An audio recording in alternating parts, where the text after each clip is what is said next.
Settle back now, content, comfortable, well-fed, and ready for some fine entertainment. Is everybody happy? Then let's go. It's showtime. Welcome to the Cuse Militia Podcast with those two unapologetically biased, orange-blooded homers, Sean and Joe. Most bullshit thing I've seen in 30 years. What's up, Cuse Nation? Thanks for tuning into the Cuse Militia Podcast with Sean and Joe. If you like it, please share it. The universal handle for the socials is at Cuse Militia. Go there, join the militia. We are the only Syracuse sports podcast centered around giving you, the fans, a voice to welcome. Happy Sunday afternoon. Sunday fun day. Sunday fun day. Yeah, I guess. Sorry about the no pop, man. It's too early for that. It's too early for Joe to be popping tops. That's not the kind of entrance we like to hear. Joe, I thought for sure you were going to pop one and I was going to make fun of you, and it was going to be great. Oh, so you can go back and forth either way. It doesn't really matter. Oh, yeah, okay, totally. It's a win-win for me, absolutely. So, okay, yeah, nice. Well, I have errands I have to do after this, so. Oh, yes, okay, and I usually don't pop one myself until the race starts, so. That's what I plan on doing, but the thing is I probably won't be back until the race is probably more in the middle of it, so. True. So, what's up? Nothing, man, nothing. Okay. Long week. I got a long week coming up, too, by the way. Decent news, yeah. Yeah, I mean, the news cycle, despite, I just don't remember it being like this last year, I guess, is my point. And we did one show like every other week last year, and now we're doing one a week, easily. We used to have to search for things, and now it's just like, it's easy. So yeah. Well, I mean, a lot of you can run a lot of stuff I off know. speculation too, right? I mean, that's what James talked about last time we were on, and he was talking about someone he doesn't like writing, the puff pieces or like speculatory, articles. So that's kind of what a lot's been, you talk about speculation of is there going to be football? Is there going to be basketball? Yeah.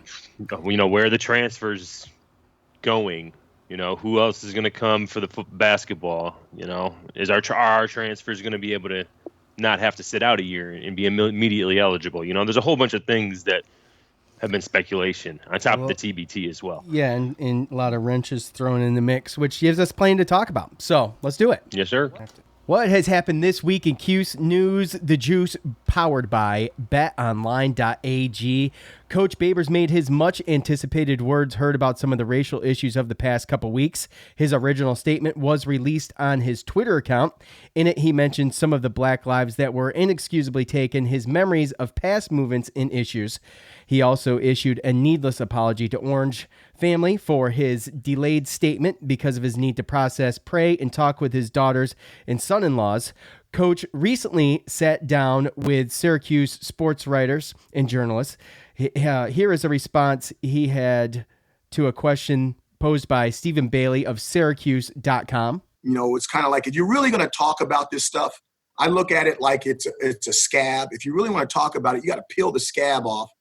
And then you got to take something and you got to rub where there's no wound and create a wound. And that scab needs to start bleeding. And when it bleeds and you talk about it, there's a chance that it can heal the right way. And, they made me bleed on some stuff, but that was good because you're either green and growing or you're red and rotten. And they opened my eyes to some things that I had not thought about, and it had to do with the generation gap. And it had to do with them seeing things at a younger age. I saw the same things, but again, they were raised differently than the way I was raised. And it hurt me that they felt that way. Okay? It really hurt me, which really pushed me to do something faster than what I wanted to do. Now, I haven't had a chance again to finish that call, which is the reason I'm being really reserved on answering those questions. Because if I've gone through all this pain and criticism to wait to speak to them, I'll be doggone. I'm not going to jump ship now and just make it easy. No. I'm going to finish the job, and then whatever happens after that happens. But I thought it was good. I thought if there's 10 points to this conversation, we're at 3. We still got a long way to go. But it was a good opener, and I'm really excited to get back with them because they were talking and I was listening, that was the biggest part of the call. And when they get back here, after they finish talking and I'm still listening, then I get to talk.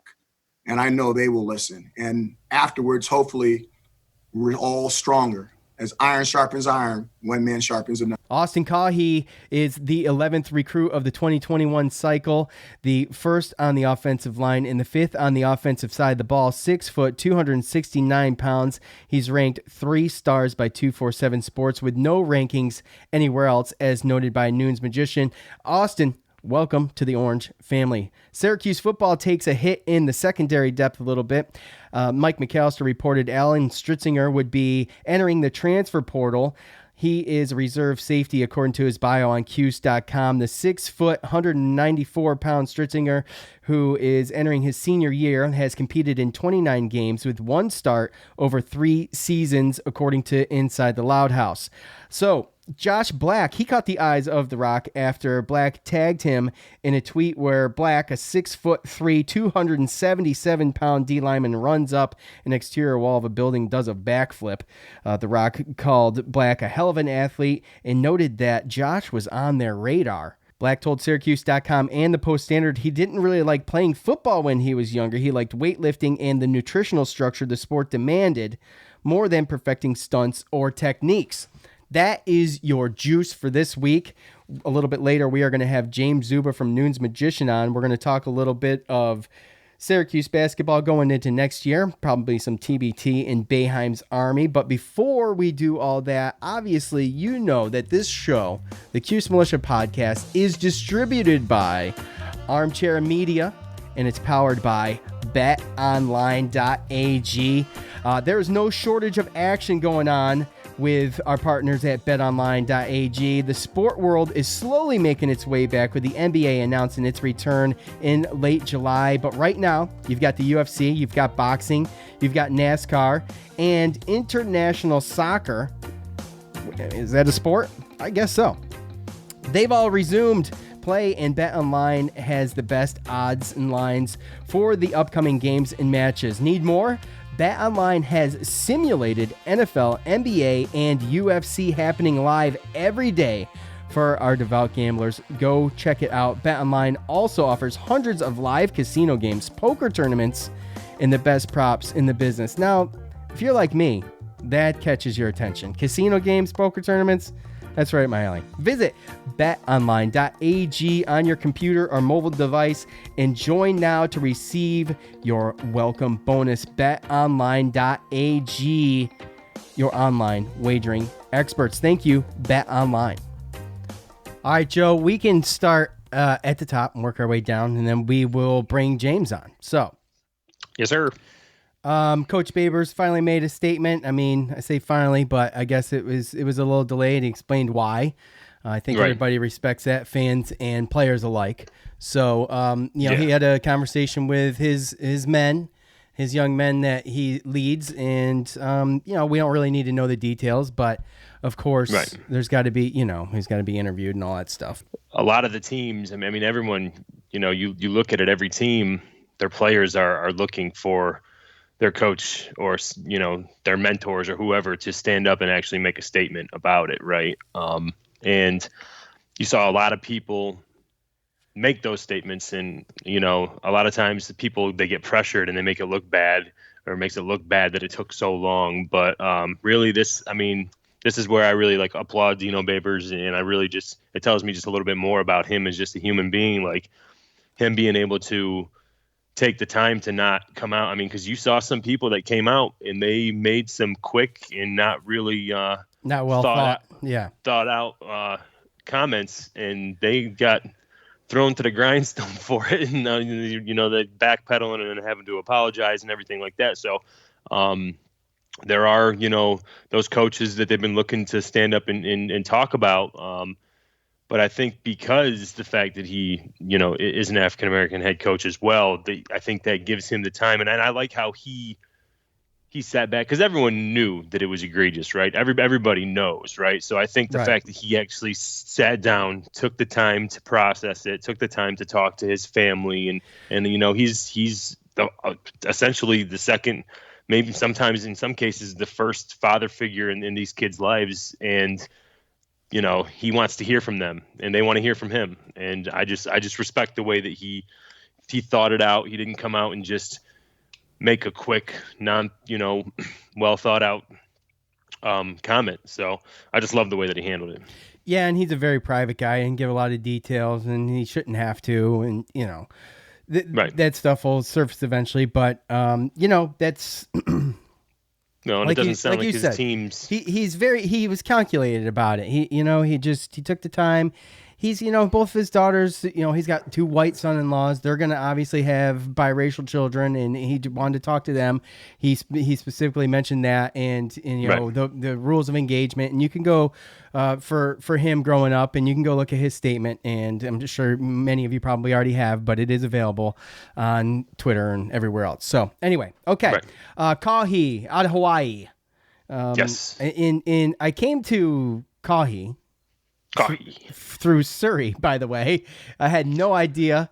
And Surrey tells me that's how it's pronounced. So we'll see. We'll see how accurate. If she nails that. Sean's wrong. Siri's wrong. Right. Right. And we'll see how accurate that actually is. So it'll be interesting. Anyway, it's always tough. It's always tough. Out of Hawaii, first offensive lineman, Joe. Big boy, it's the 11th, as I mentioned, 11th recruit of this cycle, and the 5th on the offensive side of the ball. Yeah. See, I'm not really well versed in how good Hawaii football is, as far as, high school football and the competition and everything like that. But I mean, you do tend to see a decent amount of, Hawaiian players out there, right? He's ranked the 12th. He's ranked number 12 in the state. And, he's got just a big frame. You see him 6'5", and I watched his tape. He's really, really agile, moves quickly. I mean, he almost looks like he could be a tight end, but he looks like that kind of athlete that just knows he's got the frame, and he'll be able to put on the muscle and the size once he gets to a college and to a good strength and conditioning program. So, again, not a guy that's going to come in, especially, like I said, 6'5", 260. He's not going to come in and start, but that's definitely a guy who's got the size and potential to come in and put on that weight and be a tackle down the road, a solid starting tackle or offensive lineman down the road 2-3 years from now. So, it's one of those status quo. That's kind of where we've been in the recruiting, so to speak, for a while now. Every once in a while we'll get a 4-star here and there, right? But I mean, realistically, this is a guy he's not going to come in and help us in year number 1. But I do like the potential. So, well, you're gonna have to shore up that line, and it looks good coming into this year, this fall. It looks okay. So, right. Stritzinger is going to enter the transfer portal. A little surprised by this one. He got some burn, but I guess he either wants more, it's not going to fit, or what do you think? I think it's just a fit. Again, I think he's probably realistically on the depth chart in the corner, probably like 4th or 5th. And even if he was 3rd, it would be tough for him to see the field.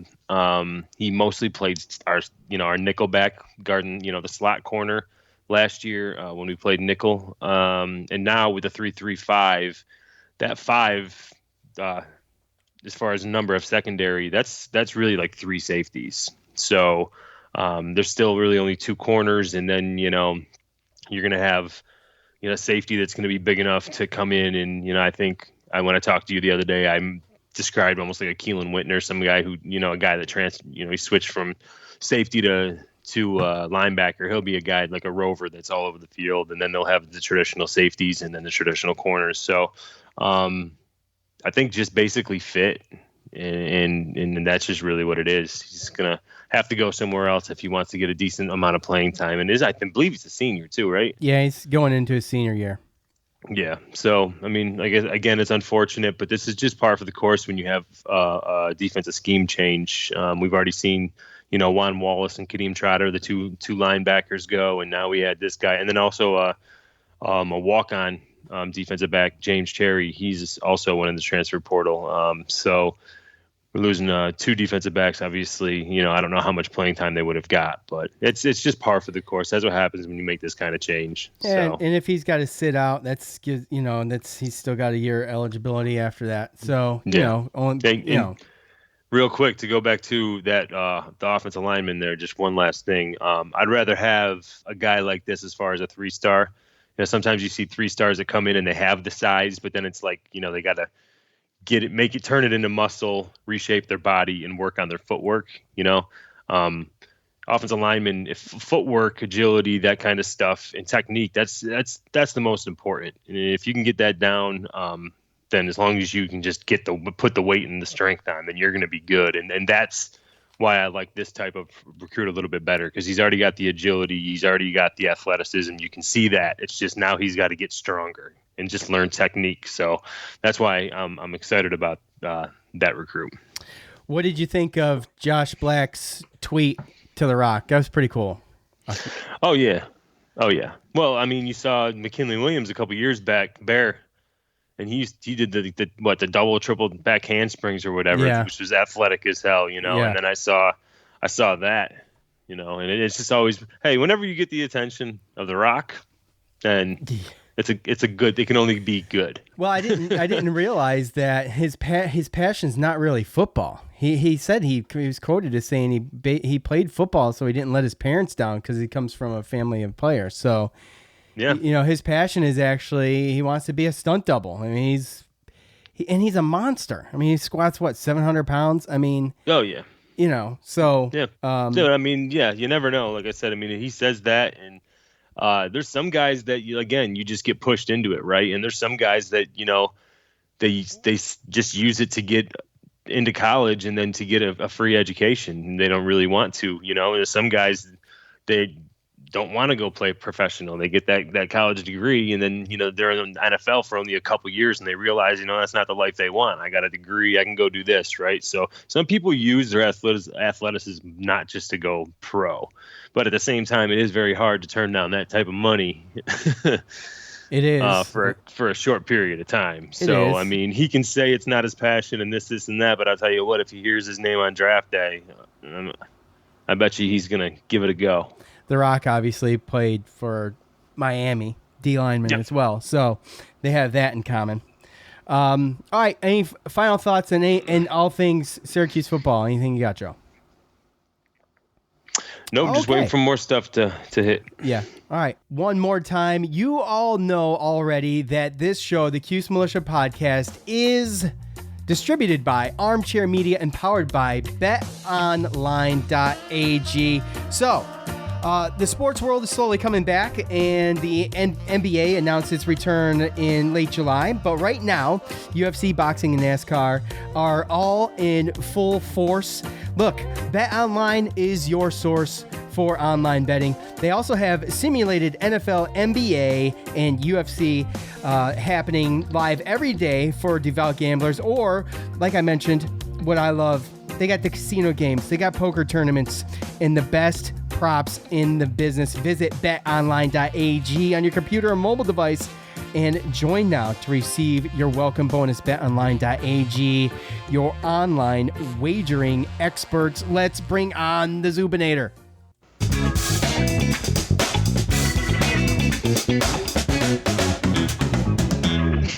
And now, what do you think about that? What do you think about that? Makes me think Jackie Moon.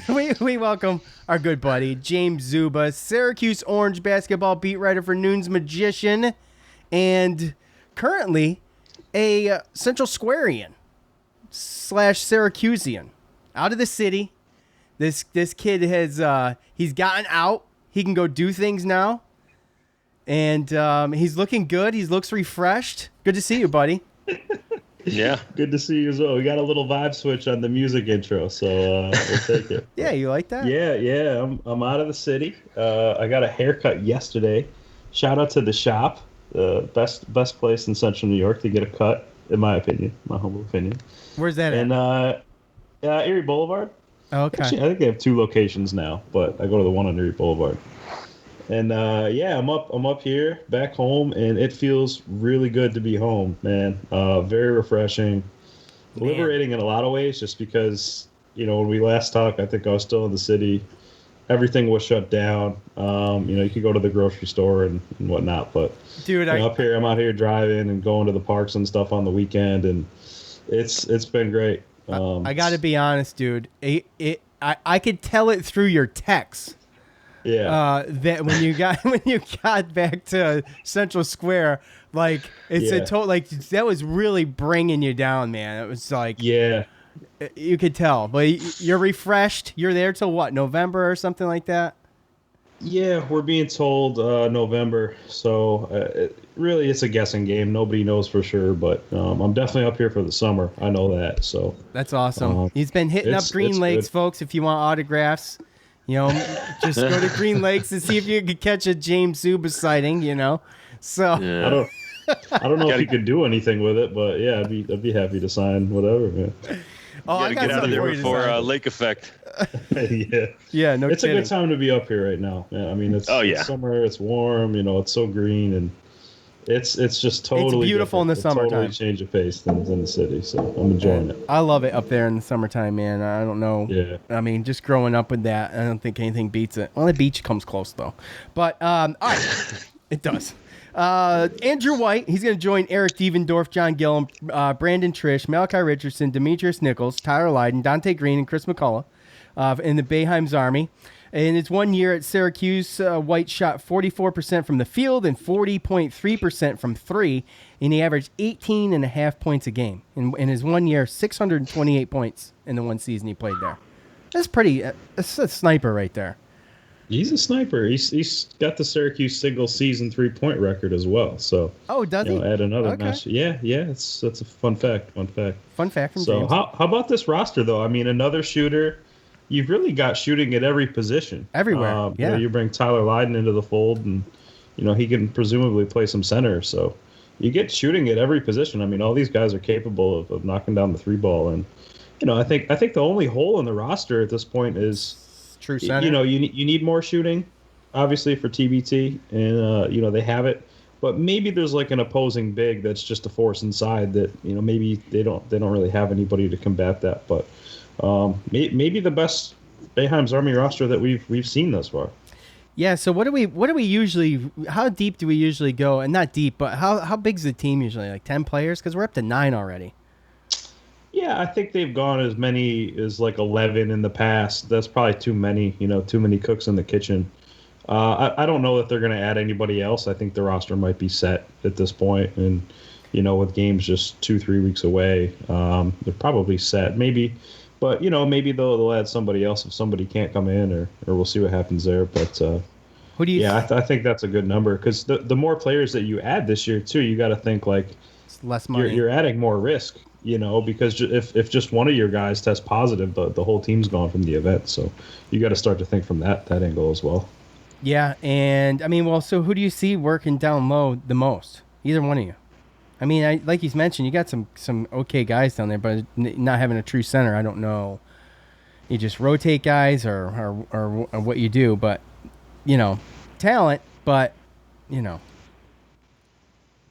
It's really the strength, right? Yeah, well, it's the strength, exactly. Yeah, you need some muscle down there. A situation where, it was, you have McCullough, right? Lydon. Dante Green's probably going to have to play a little bit bigger in there. I mean, he's a more experienced guy. We don't really have, like James said, if a team has a pretty, like a big center, a guy that can use his body and just get guys out of the way, I don't really know if we're going to have anything to combat that. Yeah, and maybe they'll be playing a lot of zone, so it'll probably be a little bit difficult for the guys to just truly post up in there, but that is one thing that I think there is, a little bit of a hole there. But, yeah, as you said, I think McCullough probably gets some run in there. Lydon will probably, get the most minutes in there, I would think, just based on, his offensive capabilities and ability to stretch it and whatnot. But, yeah, maybe Dante Green gets some run in there as well in foul trouble, or, just based out of need, maybe he gets some run in the center. And I know Syracuse fans weren't really excited about the addition of Green, but I have been told, for what it's worth, that he is in a different headspace this summer and is not just going to look to come in and get a bunch of shots up. So we'll see what happens. Shoot. Yeah. I hope so, man. I do agree with you, though, that it is probably the best roster. In recent history, Syracuse players, I mean, we've had great players, right? Great college players. They end up getting drafted, but they're like fringe NBA. They're in for 2 years and they're gone. And we just had a lot of those fringe guys that, honestly, I've kind of just been waiting for to step up. And I mean, I would have loved for them to make it in the NBA, right? But I was waiting for the Benejays and Malachi Richardson, Leiden, who's the one that I'm still thinking? Oh, I mean, the point guard there. Tyler Ennis, yeah.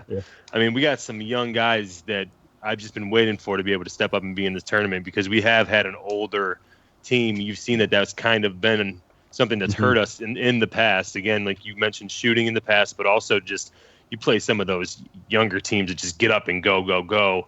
We didn't have the energy for that. You know, you got the Warks and the Onuakus and those guys running up and down the court with those guys. So that's really where we end up losing in the past. So having a young team like this, I think it's definitely our best roster. So with the shortened field, our shrunken field, they're going to do a live selection show on TBT's Facebook, June 16th, which I'll probably tune into. So, and then tip-off will take place on July 4th in Columbus, Ohio, in Nationwide Arena. And it's going to be a whole day on July 4th of games. That's going to be great. I think July 4th lands on a Saturday too, doesn't it? It does. It does. That's going to be actually a whole lot of fun. So I'm really looking forward to it. I mean, it's like we got what we got right now with NASCAR and UFC, which, you know, got the fans and stuff, but it's going to be real. Like Joe and I have talked before, it's going to be a little different watching basketball without fans. Like UFC and NASCAR without fans is, you know, I mean, you focus the camera on one spot and you don't even think about it. Sure. Yeah. Sure. So, anyway, it should be fun. I'm be willing to bet we'll be a top 5 seed. I think. I would think so. So, I mean, there was some speculation on, Syracuse is Boeheim's Army going to make it? I don't think it's a question about that. You guys don't believe any of that, do you? Oh no, they're in for sure. I mean, yeah. Just based on a pragmatic, like, you know, viewership audience, I think they would have to be in. I mean, yeah, and it shouldn't go that way, you know. It should be how things are you know. Oh, that's decided, how it goes, though. Yeah, we've seen that before. Yeah, so. and they. I think in the past, the Syracuse, you know, Boeheim's Army has got the highest rating, so I don't think they're going to throw Boeheim's Army out. Well, they shrunk the been a number one too. in the past, right? Yeah, we were number one a couple years ago. We were going to host the region. I mean, how are we not going to get in, right? Right. And by the way, they shrunk the pot. It was $2 million. They're doing $1 million. Yeah. So, yeah. Which is another reason why you question whether or not you add anybody, right? Well, yeah. At this point, yeah. You know, everyone has their price, right? So sure. All right. Well, let's play speculation game. What would it be? What would it be without a little bit of that? Next year's starting 5. I figured, you know, have some fun with it. Now, this all depends on if you know, there's the one big if is Griffin, right? Alan Griffin getting to play next year or not. So, I got mine written down here, but I mean, it's basic because I think it's easy. Obviously, it's kind of obvious. Yeah. Yeah, it's almost too easy. It's not a whole. But if Griffin is going to be able to play next year, Boeheim, Girard, Griffin, Dole, and Sidibe, right? Okay, but if he doesn't get to play, I mean, you get Gary Ayr stepping up in there, and then Gary Ayr next year when Dolezaj's gone, then you got Gary Ayr and Griffin. If Gary Ayr doesn't have a breakout season where he declares, right? So there's a couple things, right? And James, I wanted to talk to you about Anselm too. Maybe redshirt, maybe not. I mean, he's still young, but we can talk about that in a second. Joe, what do you got for this? Is what starting 5? Yeah, farting. Love it. I was gonna let it go. I couldn't let that one go. All right. No, you're good. You're good. Because Another reason to laugh at me. That's all. So, but No, not laugh at you. Oh no, no, we're laughing. No, at I get it. I know. Yes. You just kind of broke it down, right? I just think that there might be a situation where, just assuming that Alan Griffin's going to start if he can play. I don't know if I don't want to say it's 100% that's going to happen. I mean, he's only what they got him marked at 6'4", 6'5". I feel like the guys that Boeheim's had down there has at least been 6'6", 6'7", taller guards. So I wouldn't be surprised even if Alan Griffin does come off the bench. Gary Ayers still starts. Yeah, but he'll be the first one off the bench. They're both going to be the first ones off the bench. Like either way, we know what it's going to be, right? Yeah, right. Yeah. James. Yeah, I agree. I don't think.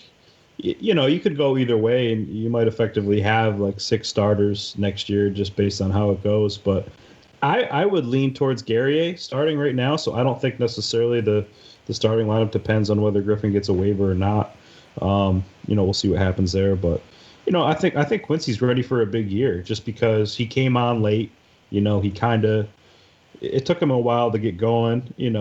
I think Boeheim was really hard on him, and I think he learned how to work through that, to take that criticism from his head coach and learned kind of how to, channel that and put it off to the side during games and just learn how to play and what coach wants. But yeah, I think he's going to start next year. I think he's ready for it. He's got the body. I think he's got a chance to be the best rebounder on the team next year. I wouldn't be surprised to see him get 8-9 rebounds a game next year if he gets the minutes. But yeah, everybody else is kind of obvious. Joe and Buddy started last year. No reason to think that they won't. Marek's a senior. He's going to start.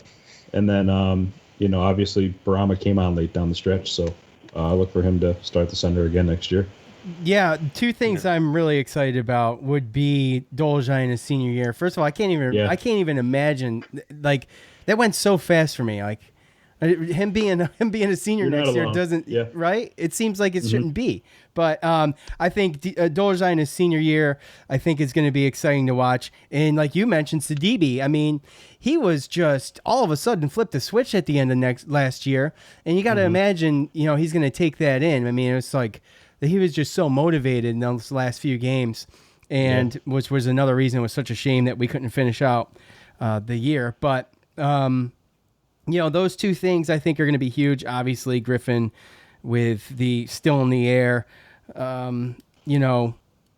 which, like I said before, I wouldn't mind Griffin having to sit.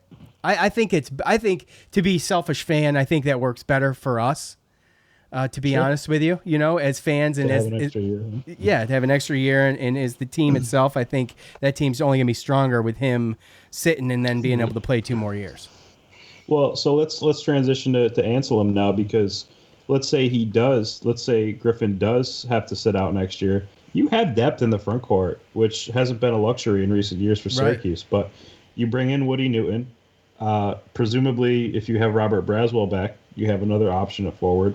And now you've got a freshman coming in Anselm who might be able to play the 4 or the 5. We know, Jesse will be back, and, I think he'll be able to play some backup minutes at center. But now you add a versatile guy in Anselm who might be able to play the 4 or the 5. Again, I don't know how much he's going to play next year, if at all. But, if Griffin does have to sit, maybe somebody like him can step up and play that position, or maybe a guy like Robert Braswell, who hasn't gotten the run in the past, gets a little bit of an opportunity to play. Yeah, I mean, what do you we all know what you think about Braswell, Joe. What? No, it's not. Look. I was just gonna say, in my opinion, really, there's no reason not to be excited, in my opinion, about any of the starting 5. Is like the way that we're looking at it. I mean, James, he brought it up. The way that Sidibe played at the end of the year, knowing that Mark got better, Gary Ayers was playing good at the end of the year, and everyone. I mean, if Buddy makes the jump from freshman to sophomore, the same kind of jump from sophomore to junior, then he's going to be one hell of a player. And Joe Girard, same thing. So realistically, to me, I would love for Alan Griffin to be able to play, because that guarantees that we have some type of depth on the bench that we can actually rely on. Because that's the one thing that I'm afraid of, is the fact that if we don't have Griffin, then there's Braswell and then freshman, right? And then you have the centers, which I know we have depth there, like you spoke about. I mean, Jesse Edwards will be better. Who knows with John Bolajak? But as far as forward wise and as far as guard wise, so I mean, I know they talk. Even Kadari Richmond at 6'7", they say maybe defensively if he has to come in and play. But realistically, that spot that we're missing on that bench, unless Alan Griffin can play, then we still don't know what we have. I would much rather him be there to have that first guy off the bench that we know can come in, get buckets, hit the three, maybe play the guard and the forward position. So that's kind of why I want to put my 2 cents on that Alan Griffin. But that's where I'm at. Yeah, no, that's a good argument for that. And my third thing to watch, like Joe just mentioned, just made me think of it right before you said it, is Gerard and getting more consistent. Showed a lot of flashes of greatness in his freshman year. I mean, his freshman year was actually pretty good.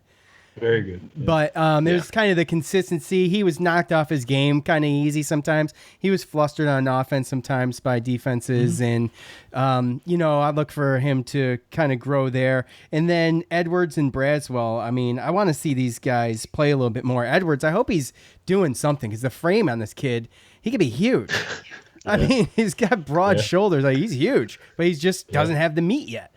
So I want to see those guys step up. So Anselm, James, you wrote a couple pieces on him, and we mentioned in the last show about how he's a really good fit for the defense and what he can do in his length. He's got like a 7'5" wingspan. I just want to get your thoughts on that. And what is the probability of him, you think, in your opinion, being a red shirt after he gets maybe a little bit of burn before that cutoff comes? Mm-hmm. Yeah, I think it's a really good get for Syracuse. I mean, I know there were some fans that were trying to put a wet blanket on the thing and say, well, who cares? We got a sub 100 recruit, big whoop. Yeah. Well, but I think, look at it. One, he moved up a class, right? So he's really a year ahead of schedule where he should be. Just based on length, great fit for the zone. I mean, that's exactly what Syracuse is looking for. 6'10" guy with a 7'5" wingspan. Mike Waters had that first. He reported that. So, I mean, you get a guy with a 7'5" wingspan in the zone. Think about what that could do, just disrupting passing lanes, and whether he's playing the 4 or the 5. If he's playing the 5, can kind of get out to the corner, disrupt some shots, some 3-point shots from the corner, short corner, high post, that sort of thing. And on the wing, you really need guys to stretch out to the 3 and then be able to help weak side if the ball goes, down into the dump down. He's coming over and trying to make a play on that. So I think he's got the athleticism, a little bit raw offensively. I think he's still, kind of getting the feel for the game, and, very, very raw offensively, has a little bit of work to do to improve his skills there. But when you look at who he is as a whole on the player, definitely a high ceiling. Don't know how much he could play in year one. Maybe he is a guy that's a redshirt candidate, and if so, again, he moved up a class, so that's not such a bad thing. But on the medium to long term side, he's a really good get for Syracuse. Well, we'll have to have you back periodically, obviously, as you will be anyway. Always. And to just see how things develop as the news comes. Joe, anything to add to top that off before we get into the real reason everyone's here? Well, I mean, Frank, to me, I think if he goes, he should be going into his senior year, right? If he goes into his senior year, plays, then who knows what kind of looks he gets in the next class, right? So, but to James' point, we get him a year ahead, and he knows. I mean, I think he's brought it up. I think we talked about it a little bit. You're coming to a school a year early, out of high school, to a place where you have Dolezaj and you have Guerrier and you got the centers, Sidibe. He's a senior. You're not going to play. I mean, that's just the way I look at it. Instead of staying in college, in high school, you go to college. And again, we talked about it. You go there and you get used to college life, new place, new routine. Play with your team, get better, bigger, faster, stronger, and then when you're ready to play, you still got 4 years. It would still be your normal year that you'd be coming in anyway, and you're going to be more prepared to help. So I 100%. Think it's a great get, and I think it's a great choice for him to do that, and it just seems like a thought-out thing. to me personally. Yeah. Great point, Joe. You're the man. All right, so Oh, shut up. So, we had some discussions, off-topic discussions, with the whole coronavirus and all that stuff, and we did some fun things, this and that. But the real important stuff, it has to do with hot dogs. I mean, and James brought this. James brought this up on Twitter the other day, and I just think it's another important thing about hot dogs, and it needs to be talked about. A hot dog is not a sandwich, right, James? What? That's been established. It is not a sandwich. Right, correct. Established by who? It is Sean and I. Oh. Hold on. We're the authority on Oh, jeez. I've got something. Oh, we're my the gosh. arbiter of hot dogs, if you will. Oh, here. Let me just play for you. During this whole debate, I asked my 5-year-old. Is a hot dog a sandwich? And this is what he had to say. I want to ask you a question. What? Is a hot dog a sandwich? Hot dog is not a sandwich. Okay. That's what I thought. Okay. So, even Scripted. You could tell he was reading that. even Cole realizes a hot dog is not a sandwich. But on to the next topic. Which is now, James, I think we might butt heads here a little bit, but the hot dog, well, first of all, Joe, ketchup on the hot dog, bud? Ketchup on the hot dog? No ketchup, right? Mustard, right? No. Yes. Okay, he gets one right. Joe gets 1 point. Good job. Yeah. Now, is the ketchup on the bun and then you just throw the hot dog on top of that? The mustard on the bun and you just throw the hot dog on top of that like that? Or do you just put the hot dog on there and then put the mustard on the hot dog? I put the hot dog in first. Yeah. Hot dog in first. Okay. Yeah. Okay. James, what about you? But then I kind of open it up, make sure I get it in the side, so it's kind of both there. Yeah, you know what I mean? like everywhere. Yeah. Okay, fair enough. Yeah. Fair enough. But I like putting other stuff on there too. Like I'm kind of a relish fan, and I'm kind of a me too. Also kind of a coleslaw fan now that I'm actually down in the south. So really, it's a little different. When I came down here, they do these chili, mustard, and coleslaw. Oh man, it's really, really good. Yeah, I can't all the way, right? Right, that's a Martinsville dog. Chili, mustard, and coleslaw. Yeah, that's real good. Yeah. Only thing I can't do is ketchup and onions. Well, I don't do ketchup on hot dogs. It's gross. Okay. Correct. Right. Wait a minute. Ketchup on hot dogs is gross. When did the hot dog debate become such a spirited, I don't know, but you have really passionate about seriously. This, yeah, you have a side and you stick to it though, right? I mean, that's it. Well, here's my thing. I don't like ketchup. I think ketchup just ruins the hot dog. I mean, everybody's got their own opinion. We joke. Everybody's got their own opinion. I was at my buddy's a couple days ago. We're playing some pool basketball. We played 2v2, and the losers had to grill the hot dogs. So we're playing a best out of 5 series. We're going hard at each other. I mean, nobody wants to be the one on the grill cooking the dogs. So me and my friend, we won. We won. It was a tough series. Congratulations. And losers, thank you. Losers cooked the dogs. And I go to get my bun ready. I put the mustard on first, right? And then I put the dog on, no ketchup. And so I'm sitting there, and my friends are like calling me out. They're like, "Zoob, no hot dog or no ketchup on your hot dog." And I look at it like, "What? Like you're about to put ketchup on your hot dog?" And they tried to make me feel like I was the bad guy. They're like, "What is wrong with you? You don't do ketchup?" Like it was 2-on-1 in this scenario, and they were saying they couldn't believe that I don't put ketchup on my dog. Yeah. Sean only boils his hot dogs. No, that's not true. Never boil a hot dog. Hoffman's on there? Yeah. You get Hoffman's? Yeah, I got a Wegmans. I got a Wegmans a mile from my house. Oh, excellent. Yeah. Excellent. Yes. Uh-huh. So, do you have any other kind of hot dog these days? We can all agree on that, right? But Yeah, well, I have a Hoffman question coming up. I wanted to save that. Okay, but Nathan's are good. It's an all beef hot dog. Okay. Hebrew National is pretty good, but the classic kid hot dog, like my kids like the ballpark. Oh, don't do that. I know. Have you done the Reds down here, Sean? Yeah, They the got those Jesse country James Reds? ones. They're kind of gross, man. Those are the ones Martinsville used to use. They stain the bun. They do stain the bun, and you got to think to yourself, where is this going inside my body? Yeah, pretty much. Right? Full disclosure, I'm not even really a huge hot dog fan. Oh, I actually am. Like, I'd go Gianelli all day long. Yeah, well, that too. Over that. I'd go over sausage over hot dogs all day long. Okay, well, here's one before I get to my Hoffman question, because this is another debate, and I may be opening a can of worms here. I don't want to prolong this, but I think it's important nonetheless.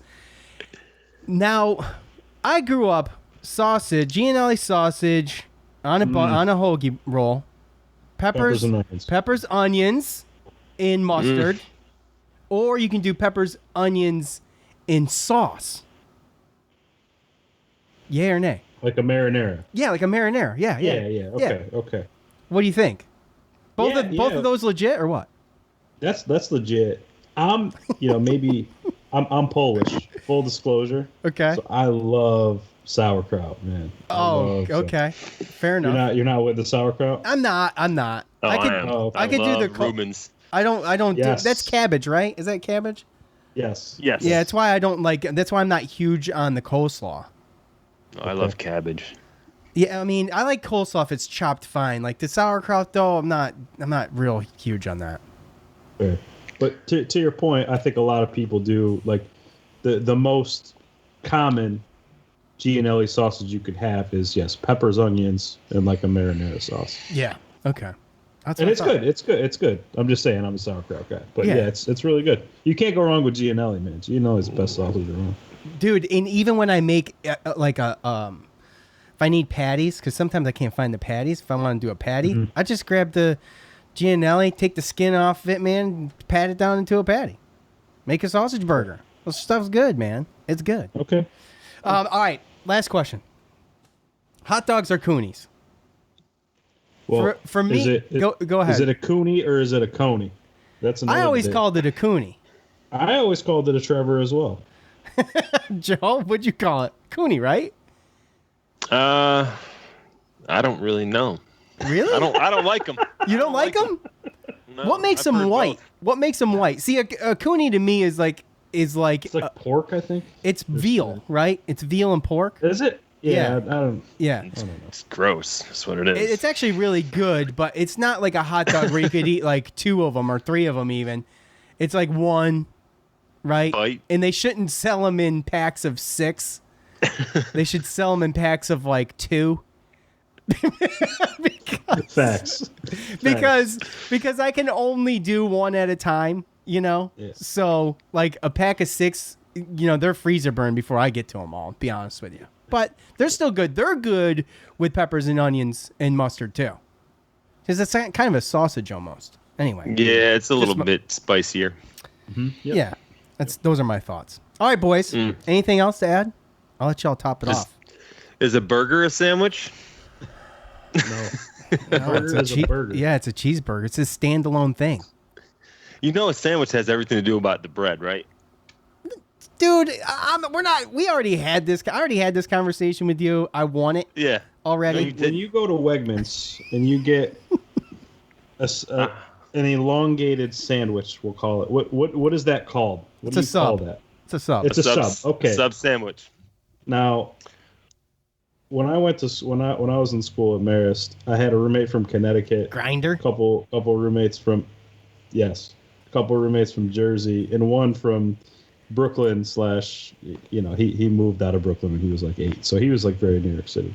But everybody gave me crap for calling it a sub, and kid from Connecticut said it's a grinder, kids from the city said it's a hero. I don't know what the Jersey kid said, like a hoagie, or I'm like, man. Yeah, all different types of sandwiches. Yeah, hoagie. All kinds. Those are different types of sandwiches. Joe's correct on that. But that's it. I don't want a cheeseburger sandwich or a hot dog sandwich. There's no one says that. Nobody. Still nobody's saying it right. I'll take one hot dog sandwich and some French fries. One cheeseburger sandwich and some French fries. Look, it's stupid. Everybody shortens things to make it easier. You don't want to say the whole thing. No, give me a ham and cheese sandwich. I mean, that's just as long as a hot dog sandwich. Ham you and can say cheese ham and cheese, sandwich. and I still know what I'm talking about, right? Ham and cheese what? Hammy, right? If someone asks me for ham and cheese, I'm giving them ham and cheese. I don't know what you're going to do with it, but here you go. You know what I'm saying? So, anyway. Like you're at the deli. Yeah, that's why people come to this show, obviously, is for the important. that type of content. And, we'll think up something next time. But the James is right. The hot dog thing, you post up on that, bro. You do not relinquish any ground, okay? Because it's just a passionate thing. All right, James, thank you so much for coming on again. I'm glad to see you glowing again. And not just because you haven't seen the sun, but because you're a whole lot happier, man. I'm happy for you. Joe and I were worried about you. So thanks for the worry, but I didn't even think I realized like what it was doing to me. Like I was just trying to get through it, and then I got up here and I'm like, man, it's great to have a little bit of freedom and be able to drive around and just to be home and see old friends and it's relive beautiful. some old memories and stuff too. Where you're at is beautiful, man. Central Square. It's awesome up there. So, all right, for James today and Joe, I'm Sean. We're out. Thanks for listening to the Cuse Militia Podcast, the fan's voice with Sean and Joe.